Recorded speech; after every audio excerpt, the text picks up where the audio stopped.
मंच पर विराजमान हमारे कृषि मंत्री श्री जेपी दलाल जी, हमारे वाटर रिसोर्सेज अथॉरिटी जो बनी है उसके चेयरपर्सन मैडम केशरी अरोड़ा जी, कृषि विभाग सिंचाई विभाग के हमारे एडवाइजर श्री देवेंद्र सिंह जी, सिंचाई विभाग के एडमिनिस्ट्रेटिव सेक्रेटरी श्री पंकज अग्रवाल जी, उपस्थित अन्य सभी महानुभाव, अधिकारीगण, पत्रकार छायाकार मित्रों, और मैं समझता हूं कि इस कार्यक्रम पर आज बड़ी संख्या में हमारे हरियाणा के भाई बहन जुड़े हैं, विशेष तौर पर किसान भाइयों। आज का ये दिन वैसे तो ऐतिहासिक दिन ही है, लेकिन और इतिहास एक बनने जा रहा है। वैसे विचार ये किया था कि इस कार्यक्रम को हम 5 जून को करें। 5 जून को पर्यावरण दिवस था, किन्हीं कारणों से 5 जून नहीं, तो आज ही हम इसको पर्यावरण दिवस के रूप में 5 जून का एक रूप मान करके 9 जून को कर रहे हैं। तो इस ऐतिहासिक दिन पर जो विचार अभी तक बहुत समय से लगातार चल रहा है विभिन्न भागों में, और जो हमारा टारगेट है, जो लक्ष्य है कि हम पानी को कैसे बचाएं, पानी का किस प्रकार से उपयोग करें, पानी का जो संकट है उससे हम स्वयं भी बचें और अगली पीढ़ी उसको भी हम बचाएं, तो ये पर्यावरण बचाने की दृष्टि में एक बहुत बड़ा महत्वपूर्ण योगदान है। वैसे तो प्रकृति की जितनी भी चीजें हैं उन सबकी ओर ही हमको ध्यान देना है। मैं ऐसे प्राकृतिक जितने भी हमारे भाग हैं उनको सबको जोड़ करके कई बार उसका एक विश्लेषण किया करता हूं। अगर उसको 5 जैसे तत्व हैं प्रकृति के, भूमि है, गगन है, वायु है, अग्नि है और नीर है, अगर इन 5 को इकट्ठा जोड़ दिया जाए तो ये भगवान बनता है। वह भूमि, गए गगन, वह वायु, अग्नि और न नीर। तो भगवान के इन 5 तत्वों को बचाना, सुरक्षित रखना, ये हमारे जीवन के लिए वर्तमान में भी, आने वाली पीढ़ियों के लिए, भविष्य के लिए भी बहुत महत्वपूर्ण है। और इससे चिंतित केवल हम हैं ऐसा नहीं है, पूरा विश्व इन चीजों से चिंतित है, क्योंकि ये सब चीजें ऐसी हैं जो कोई भौगोलिक सीमाओं में नहीं बांटी जा सकती। इसका एक स्थान का प्रभाव भी दूसरे स्थान पर पड़ता है। तो इसलिए ऐसा कलेक्टिवली हमको इन चीजों की चिंता करनी होगी और उसमें सबको उसके परिणाम के प्रति आगे बढ़ने के लिए एक संकल्प लेना होगा। जहां तक आज के इस कार्यक्रम का, इस सेमिनार का विषय है, और ये जो आज इसका जो लॉन्च किया गया है, ये पूरा कार्यक्रम, ये योजना, इस योजना के लॉन्चिंग में लगभग कुछ समय पहले यानी अप्रैल के 26 और 27 यानी एक ही महीना पहले, सवा महीना पहले हमने एक सेमिनार किया था बड़ा, और सभी विभागों ने उसमें अपनी रणनीति बनाई थी। उस रणनीति के हिसाब से कोई एक कार्यक्रम, कोई उपयोग, जो उस कार्यक्रम को आगे बढ़ाने के लिए कोई लॉन्च करें हम कार्य योजना, तो उस कार्य योजना को लॉन्च आज हमने किया है। इस योजना को बनाने में वैसे तो सभी विभागों ने, जिन्होंने अभी अपनी प्रेजेंटेशन दी है, जिनका भी पानी के साथ कोई भी संबंध है, जो भी स्टेक होल्डर्स हैं, उन सब ने उसमें काम किया है। विशेष तौर पर इसमें मैडम केशरी अरोड़ा और हमारे देवेंद्र सिंह जी, जिन्होंने इसको लीड लिया है। बाकी सब विभागों ने भी अपने विभाग के हिसाब से काम किया है। इसमें हमारे तालाब अथॉरिटी के चेयरमैन, इसमें हमारे यूनिवर्सिटीज, इन सब लोगों ने भी उसमें काम किया है।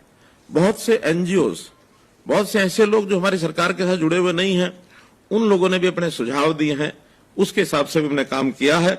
तो इस प्रकार का ये जो कार्यक्रम आज तय किया गया है, इसमें निश्चित रूप से उन सबको आगे चल करके लाभ होने वाला है जो पानी का ठीक से उपयोग करते हैं, जिनके लिए आज के इस कार्यक्रम में एक संदेश हम देना चाहते हैं। पानी का उपयोग सबसे ज्यादा कृषि के लिए होता है, जैसा बताया गया 86 से 90% अलग अलग उसके विषय आ रहे हैं। शायद बागवानी मिलाकर के 90-92% होगा, कृषि में 86% होगा। 8% पानी अलग है जिसका उपयोग हम पीने के लिए या उद्योग के लिए या दैनंदिन जीवन के लिए अन्य उपयोग भी होते हैं, तो उन सब उपयोग के लिए। और एक पानी का एक हिस्सा वायु में भी वाष्पीकरण के माध्यम से भी उसका उपयोग होता है। वाष्पीकरण जो होता है, पानी उसमें लगता है, ये भी कोई बेकार का ऐसा वो नहीं है कि भी उसके कारण से पानी हमारा चला गया तो नुकसान हो गया। वो भी एक महती आवश्यकता है जीवन के लिए। अगर ये मॉइस्चर ना हो वायुमंडल में तो हमारा शरीर जो है सूर्य की गर्मी से जल भुन सकता है। तो इन सब चीजों के लिए जो उपयोग हो रहा है उसका एक सम्यक संतुलन बनाना, कहीं किसी कारण से कल को ऐसा संकट ना आ जाए कि पीने के पानी के लिए तरस जाए हम। सबसे पहली आवश्यकता पीने के पानी के मनुष्य को, और साथ ही अन्न की आवश्यकता है। तो अन्न भी जरूर चाहिए, पानी के बिना अन्न भी नहीं होगा। वाष्पीकरण जरूर चाहिए, नहीं तो शरीर की त्वचा वो जल जाएगी। और सामाजिक कामों में एक नागरिक के नाते जो हमारी आवश्यकताएं हैं दैनंदिन जीवन की, कपड़े भी धोने हैं, सफाई भी करनी है, हमको गाड़ी की सफाई भी करनी है, हमको फर्श भी धोना है, हमको सारी चीजों के लिए पानी चाहिए। उद्योग के लिए पानी चाहिए, उद्योग में पानी नहीं मिला तो हम उन चीजों से वंचित हो जाएंगे। तो इन सब चीजों के उपयोग के लिए हम जो ये कर रहे हैं, अब इसमें 2-3 बातों का ध्यान करना है कि हमारे पास पानी है कितना। प्रेजेंटेशन में काफी कुछ बताया गया कि इतने करोड़ लीटर हमारे पास पानी है, हमारी आवश्यकता कितनी है, इतने करोड़ लीटर पानी की आवश्यकता है। तो 14 लाख करोड़ लीटर की यह कमी बताई गई है। अब 14 लाख करोड़ लीटर की अगर कमी है तो इस कमी को कैसे पूरा करेंगे? पूरा करने के 2 ही तरीके हैं। या तो हम इसका स्रोत बढ़ाएं, पानी की मात्रा बढ़ाएं। पानी कृत्रिम तौर पर नहीं बनाया जा सकता। कोई कहे कि हम पानी को हाइड्रोजन ऑक्सीजन मिलाकर के पानी की फैक्ट्रियां लगाने पानी बढ़ना शुरू हो जाए, नियर टू इम्पॉसिबल। दूसरा रास्ता बचता है, पानी का उपयोग ठीक कम करें, और उसी के साथ तीसरा है उसका प्रबंधन ठीक करें। प्रबंधन में कहीं पानी ज्यादा उपयोग हो रहा है, कहीं पानी की कमी है। हमारे हरियाणा में देख लें कि खेती के लिए भी बहुत सा क्षेत्र ऐसा है जहां सिंचाई के लिए एक बूंद पानी भी नहीं पहुंचा पाए थे कुछ साल पहले तक। और एक एरिया ऐसा है वाटर लॉगिंग के कारण से हमेशा खेत डूबे रहते हैं और फसल इसलिए नहीं होती, पैदा भी होती है तो बाद में वर्षा में पानी वहां खड़ा हो जाएगा और उसके बाद फसल नष्ट हो जाएगी। तो इसका एक प्रबंधन ठीक हो। फिर उसी के साथ अगला विषय है कि उस पानी का उपयोग तो कम करें ही करें, उसको जैसे रिड्यूस द यूटिलिटी ऐसा कहा। दूसरा है उसको रिसाइकल करें। पानी उपयोग होने के बाद भी उसको रिसाइकल करके उसकी मात्रा को पुनः उपयोग किया जा सकता, रीयूज। मानो ये 14 लाख करोड़ लीटर, इसको यदि यूज हुए पानी को अगर रिसाइकल करके उसमें कुछ कितना हो सकता है वो एक गति के हिसाब से हम आएंगे। कुछ चीजें तो करनी शुरू की है हमारे सभी डिपार्टमेंट्स ने, लेकिन इसकी गति को भी हमको बढ़ाना पड़ेगा ताकि इस ओर हम बढ़ेंगे तो जो 14 लाख करोड़ लीटर की जो हमारी आवश्यकता है उसको हम पूरा कर सकें। अब नए नए प्रयोग भी हम जो कर रहे हैं उसमें भी, जैसे मेरा पानी मेरी विरासत, फसल का विविधीकरण, धान के बजाय दूसरी फसलें बुआई करें। मैं धन्यवाद देता हूं यहाँ के किसानों को जिन्होंने इस अपील पर काम करते हुए लगभग 1.5 लाख एकड़ से ज्यादा एकड़ को विविधीकरण के कारण से धान के बजाय दूसरी फसलों पर वो आए हैं, तो उसका लाभ हुआ है। Direct seeding of rice, DSR, इसके ऊपर भी आए हैं। तो ऐसे ही अन्य सब फसलें जिसका पानी का उपयोग जहां कम यानी होता है वो फसलें लेकर के आएंगे तो इसका निश्चित रूप से लाभ होगा।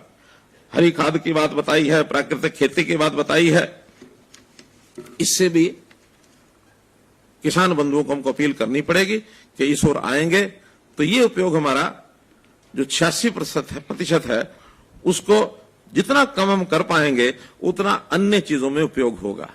क्योंकि पीने की पानी, जैसे मैंने बताया, प्राथमिकता है और ये पीने की पानी की आवश्यकता बढ़ती जा रही है। खासतौर पर हम दिल्ली के 3 तरफ हैं। दिल्ली के पानी की जब भी आवश्यकता बढ़ती है, भले जो उनका शेयर निश्चित है वो कम है, लेकिन अंतोगत्वा चाहे सुप्रीम कोर्ट कहेगा चाहे कोई भी कहेगा कि इनके पीने के पानी की आपूर्ति करो। आज भी हम 250 क्यूसेक पानी केवल सुप्रीम कोर्ट के निर्णय के कारण से अपने हिस्से में से उनको दे रहे हैं। कल को ये आवश्यकता मेरी गुरुग्राम की बढ़ने वाली है, ये फरीदाबाद की भी बढ़ने वाली है, ये आवश्यकता सोनीपत की भी बढ़ने वाली है, ये हमारे पंचकुला की भी बढ़ने वाली है। जहां जहां तेजी से यानी शहरीकरण हो रहा है उस हिसाब से इन शहरों की आवश्यकता बढ़ेगी, तो पीने की आवश्यकता घटेगी नहीं, बढ़ेगी। उसमें हम कोई ऐसा विविधीकरण का कोई तरीका नहीं ढूंढ पाएंगे। अभी जितना पानी शरीर को चाहिए वो जाना ही चाहिए शरीर में। बाकी चीजों में हम इसका कुछ न कुछ प्रबंध हम कर सकते हैं। इसलिए खेती में जो पानी उपयोग होता है उसको कैसे उसको कम करें, इसमें माइक्रो इरिगेशन, जिसके ऊपर हमारा सिंचाई विभाग बहुत तेजी से काम कर रहा है, मेकाडा के नाते से हमने बजट की भी छूट दी है कि इसमें जो भी हमको सब्सिडी देनी है, जो भी प्रावधान करने हैं, लोगों को अवेयरनेस उनमें बढ़ानी है किसानों में। और नए बिजली कनेक्शन तो हमने जो बहुत गहराई में पानी में चले गए हैं उनको कंडीशन भी लगाई है कि जहां माइक्रो इरिगेशन का प्रोजेक्ट लगाएंगे वहीं बिजली का कनेक्शन हम देंगे। हमारा कोई इसमें दूसरा कोई लाभ होने वाला नहीं है, बल्कि इसमें आर्थिक तौर पर तो सरकार के ऊपर ज्यादा ही पड़ेगा, लेकिन पानी बचाना उसके पीछे यही एक उद्देश्य है। तो इसमें मिकाडा ने भी बहुत अच्छा काम किया है, चाहे खाले, पंप, चैनल, पंप हाउसों का रखरखाव, उसको सबको एक आधुनिकीकरण के तरीके से आवश्यकता के हिसाब से वो हम सब कर रहे हैं। और इसके करने से निश्चित रूप से पानी का जो रिसाव होता है, क्योंकि पानी जिस भी आवश्यकता के लिए जहां भेजना है वहां उतना ही जाए, रिसाव अगर होता है तो वो न किसान के उपयोग का है और न ही पानी की दृष्टि से उसका कोई बचाव होगा, बल्कि उसका कोई ना कोई नुकसान ही होता है।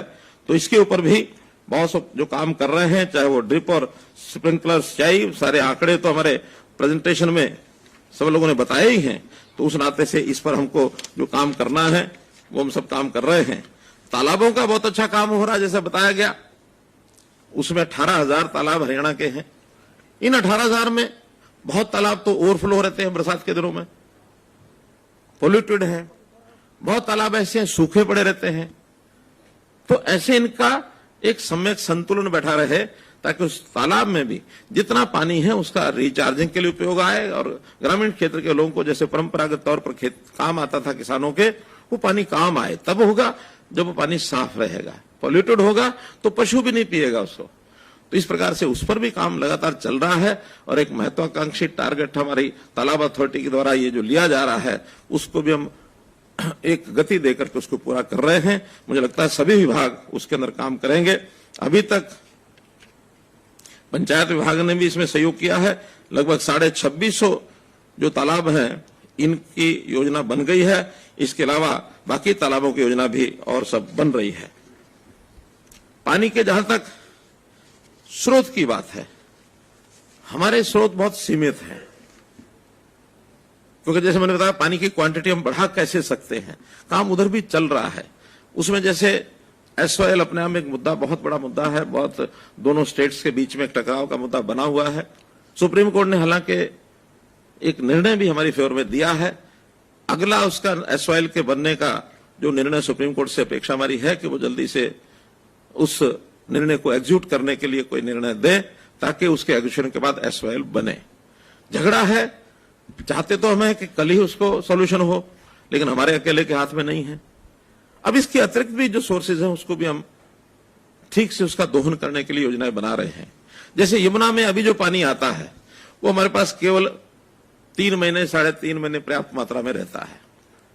इसके पानी की मात्रा प्रबंधन करके कैसे बढ़ाई जाए, तो 3 डैम, चाहे रेणुका डैम है, लखवार डैम है अथवा किसाऊ डैम है, उसके 2 के तो एमओयू हो चुके हैं, एक का अभी एमओयू होना शेष है, बहुत जल्दी वो हो जाएगा, ताकि वहां अगर कोई डैम और बांध बनते हैं पानी के रेगुलेशन के कारण से ये जो 3 महीने पानी हमें यमुना में पर्याप्त मिलता है, ये कैसे हम इसको 5-6 महीने इसकी अवधि को बढ़ा सकते हैं, रेगुलर उसका जो रेगुलेशन जो है उसका हो जाए, तो पानी की बहुत बड़ी मात्रा हमको उस रेगुलेशन के माध्यम से मिलेगी। पानी तो वही है जो यमुना में आता है। अभी 3 महीने में पानी हम जो यूज करते हैं बाकी वेस्ट जाता है। अब उसी को 6 महीने के लिए यूज करेंगे तो जितना बाकी होगा वो जाएगा, वो तो नदियों में जाएगा, अभी जाना भी चाहिए। इसी प्रकार से छोटे स्रोत हैं, जैसे हमारे शिवालिक, हमारे अरावली, वहां भी पानी जो आता है उसको भी हम छोटे छोटे डैम बना करके कैसे उसको रोक सके, कैसे उस पानी का उपयोग वहां के लोकलाइज्ड यानी किसानों को कैसे हम दे सकते हैं, और इस पर भी काम हमारा ठीक चल रहा है। जैसे 9 डैम तो शायद मुझे बांध जो हमारे शिवालिक में है, एक तो उसमें हमने क्लियर भी कर लिया है आदि बद्री का, बाकियों पर भी काम चल रहा है। अगर वो 9 के 9 भी बनते हैं तो कम से कम शिवालिक के आसपास के 2-3 जिलों की पानी की आपूर्ति, सिंचाई की पूरी कर सकते हैं। इसी प्रकार अरावली में भी खास करके 2 नदियां दोहन और कृष्णावती, इन दोनों नदियों में पानी पहले पर्याप्त आता था राजस्थान से, लेकिन जैसे हम अपना प्रयत्न कर रहे हैं उन्होंने भी अपना प्रयत्न किया, पीछे पानी रोक लिया, अब वो पानी ज्यादा नहीं आता। फिर भी जो पहाड़ी क्षेत्र, जो एक बहाव का क्षेत्र हरियाणा की तरफ जितना हमारे पास कमांड एरिया में बहाव है उसका उपयोग कर रहे हैं। और पहली बार मैं अभी महेंद्रगढ़ जिले में होकर आया हूं तो महेंद्रगढ़ जिले के लोग बहुत संतुष्ट हैं कि हमको इतने सालों के बाद आखिर एक न्यूनतम आवश्यकता पानी की खेती के लिए जो है वो हमको मिल रही है। तो ये जगह जगह हमको ये भी करना पड़ेगा।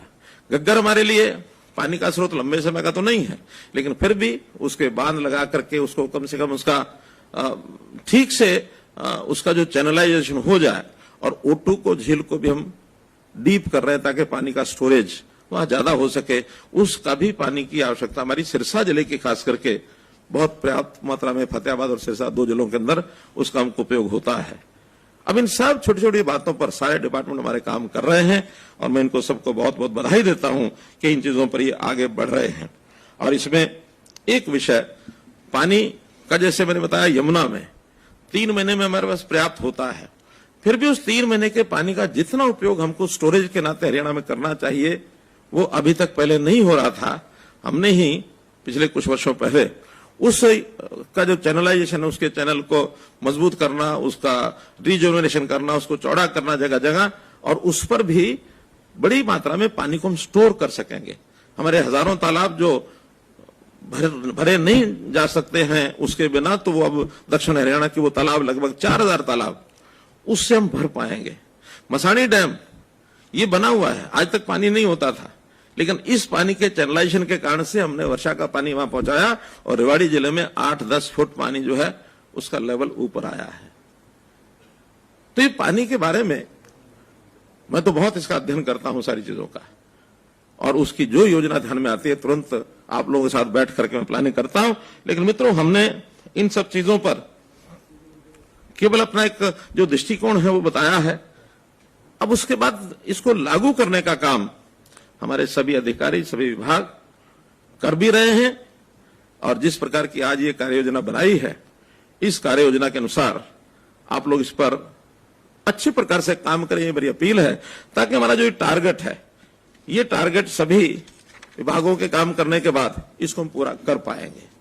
तो इस नाते से पानी की समस्या का हल केवल इसका अच्छा प्रबंधन, अच्छा एक पॉलिसी बनाना और लोगों को अपील करना, उसी में से हम आज और अगली पीढ़ी तक सब चीजों का समाधान ढूंढ पाएंगे। एक तो हमको ये करना है। दूसरा मेरा ये कहना है कि हमको पानी के साथ साथ, जैसे मैंने बाकी चीजें कही कि प्रकृति हमारी, प्रकृति के जितने भी ये तत्व हैं, ये भी सब हम मान के चले कि ये जीव इकाई है, ये निर्जीव नहीं है। तो इन जीव इकाइयों को भी हमको संतुलन बना करके उपयोग करना होगा, यानी संतुलन भी और अनुशासन भी। हमें अगर शब्द प्रयोग करता हूं मैं, तो दोहन तो हम करें लेकिन शोषण न करें। अगर इनका शोषण करेंगे तो ये हमको दरकिनार कर देंगे। चाहे वो भूमि है, भूमि का जगह जगह कटान करते हैं, खदान करते हैं, जिसके कारण से कहीं कहीं स्थानों पर तो हमारा जब अनुशासन बिगड़ता है तो भूसंखलन भी होता है, पहाड़ों में खास करके। हमारे यहां उस प्रकार का विषय भले नहीं है, लेकिन फिर भी बहुत सी चीजें ऐसी हैं जो हमें उन नियमों का, कानूनों का पालन करके, मैं अपील करता हूं कि भूमि के कटान की तरफ जरूर ध्यान करें, वरना ये चीज बहुत नुकसान दे सकती है। इसी प्रकार पर्यावरण के नाते से वायु का प्रदूषण, अब देखते हैं हम कितना संकट आता है जब प्रदूषण बढ़ता है, सांस लेना दूभर हो जाता है। कोविड जिसका परिणाम है, कोविड के कारण से एक बार तो मानवता के अस्तित्व पर संकट आ गया था। ठीक है, देश ने भी, दुनिया ने भी प्रयत्न किए, हमारे देश के वैज्ञानिकों ने 2-2 वैक्सीन बनाई जिसमें से हम इसमें से बाहर निकले। उस समय तो किसी को लगता ही नहीं था कि क्या होगा क्या नहीं होगा, एक नई बीमारी पहली बार पल्ले पड़ी, लेकिन उससे बाहर निकले हैं। आगे ऐसा ना हो, तुमको वायु प्रदूषण और इस प्रकार की चीजें, इसके लिए चाहे फिर हमें बागवानी पर ध्यान देना होगा, वृक्षारोपण पर ध्यान देना होगा, पेड़ न कटे इसके लिए ध्यान देना होगा। मैं एक बार फिर कह रहा हूं कि हम दोहन करें, शोषण न करें। ऐसा नहीं कि पेड़ काटने पर पूरा प्रतिबंधी लगा देंगे तो फिर काम नहीं चल सकता है, लेकिन कहां काटना कहां नहीं काटना, और जितना काटना उससे कुछ गुना ज्यादा उस पर और लगाना। जीव इकाई है, आज हम लगाएंगे, जो एक पेड़ काटेंगे 5 साल बाद वो सारे के सारे 5 गुना पेड़ अगर हो जाएंगे तो और उसका लाभ होगा। तो इन अभियानों पर भी हमको ध्यान देना चाहिए। गगन का प्रदूषण हम देखते हैं, 2G, 3G, ये वेव्स का जो ट्रांसमिशन होता है, ये भी एक विकास के नाते, निर्माण के नाते अगर इसकी भूमिका पॉजिटिव रूप से सब लोग लें तो आज के युग में बहुत बड़ा इसका योगदान है। लेकिन अगर ये वेवलेंथ ऊपर नीचे करके और उसका विध्वंसात्मक उपयोग कर दिया, चाहे वो एटॉमिक बातें हैं, चाहे वो और तरह तरह के, आज ऐसे ऐसे सिस्टम देख लिए हमने कि उस सिस्टम के कारण से कई बार तो डर लगता है कि क्या होगा। हमारा ये जो साइबर सिस्टम है, इस साइबर सिस्टम भी दुनिया की प्रगति में अभी बहुत आगे बढ़ रहा है, लेकिन कल क्या होगा ये भी क्वेश्चन मार्क लगे हुए हैं। अभी 3 दिन पहले हम लोग बैठे थे, हमारे एक अधिकारी ने मोबाइल को एक कमांड दे दी, ऐसा ऐसा करो, और वो कमांड जब आई होकर के पूरी आई, तो पूरी होने के बाद जब उसको मैंने देखा तो मैंने मजाक में कह दिया, जितने IAS ऑफिसर बैठे थे, मैंने कहा अब आपकी कोई जरूरत नहीं, जाओ। क्या था बोला राजेश जी? आर्टिफिशियल इंटेलिजेंस का एक चैट GPT, उसको मैंने कहा कि प्रधानमंत्री को मेरी तरफ से पत्र लिखो जिसमें हरियाणा के लिए कुछ ना कुछ अनुदान मांग के लाओ। तो उसने 10 कारण बताते हुए, और जो फिट होते हैं हमारे दिमाग में या इसके दिमाग में नहीं आते हैं, वो सब उन्होंने लिख करके और बाद में सामने रख दिया कि आप हस्ताक्षर करो, हम भेज रहे हैं। तो अगर ये होने लग गया तो इन IAS की क्या जरूरत रहेगी।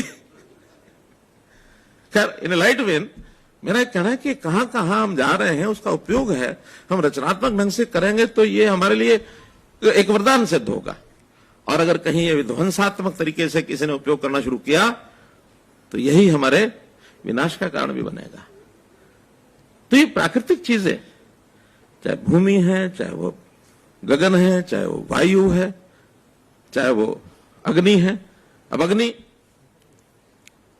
अब आजकल ग्लोबल वार्मिंग, पहले कुछ सुनते थे तो हमें बहुत ज्यादा भरोसा नहीं होता था, लेकिन अब जब देखते हैं कि पूरे मौसम का सिस्टम ही बदल गया है। ये जिस समय में अब वर्षा आ रही है, कभी हमने तो नहीं देखी थी कि मई और जून में ऐसी वर्षा आएगी, और जून इतना ठंडा होके जाएगा। जून में कड़कती धूप, बाहर निकला नहीं जाता था, चमड़ी बिल्कुल झुलस जाती थी। बदल रहा है। तो ऐसा सब तरफ ये जो चीजें हैं, इनका जो बदलाव हो रहा है, इस बदलाव की ओर हम सब लोग चिंतित हैं। पानी के नाते भी हम जो भूमि में से पानी का दोहन करते हैं, ये भी एक सीमा से अधिक करना ये पाप है। जैसे हमारे शरीर की धमनियों में खून है, ब्लड है, अगर ये ब्लड निकले तो शरीर का क्या बचेगा? ऐसे ही शरीर, जो भूमि की धमनियों में ये पानी ब्लड के रूप में काम करता है। जितना पानी हम निकाल लेंगे उतना भूमि के ऊपर अत्याचार है। ये भूमि के साथ जितने खिलवाड़ हो रहे हैं, इसका कई बार तो दिल दहल जाता है। पिछले दिनों में एक हमने सीन देखा कि बेटियां मारी जाती थी। बेटी चिल्ला चला करके हम सब लोग कहते थे कि गर्भ में मुझे मत मारो। हमने एक अभियान चलाया, सफलता मिली। आज संयोग से 9 जून है, आज सेल्फी विद डॉटर, इस काम को भी आज के दिन शुरू किया गया था। मैं आज सवेरे देख रहा था। तो बेटियां बची हैं, लेकिन मित्रों, खास करके हमारे किसान भाइयों, बेटी चिल्लाई, बची, हमने प्रयत्न किए, कुछ प्रकृति ने हमारे ऊपर कृपा की, सारे समाज ने सहयोग किया, वो हुआ। लेकिन आज बेटी नहीं, आज मां चिल्ला रही है। और ये भूमि, ये मां है, धरती माता है ये। इस मां को चिल्लाने मत दो। हम बेटे बेटियां इसकी रक्षा करें, इसका दोहन करें, लेकिन इसका शोषण न करें। चाहे वो पहाड़ काटने की बात है, चाहे पानी की खींचने की बात है, चाहे वृक्ष लगाने की बात है, चाहे विकास के नाते, इन सब चीजों को हमको ध्यान रखना चाहिए। और इस मां के बेटे बेटियों के नाते हम इसको चिल्लाने नहीं देंगे। मेरा इतना निवेदन। बहुत बहुत धन्यवाद।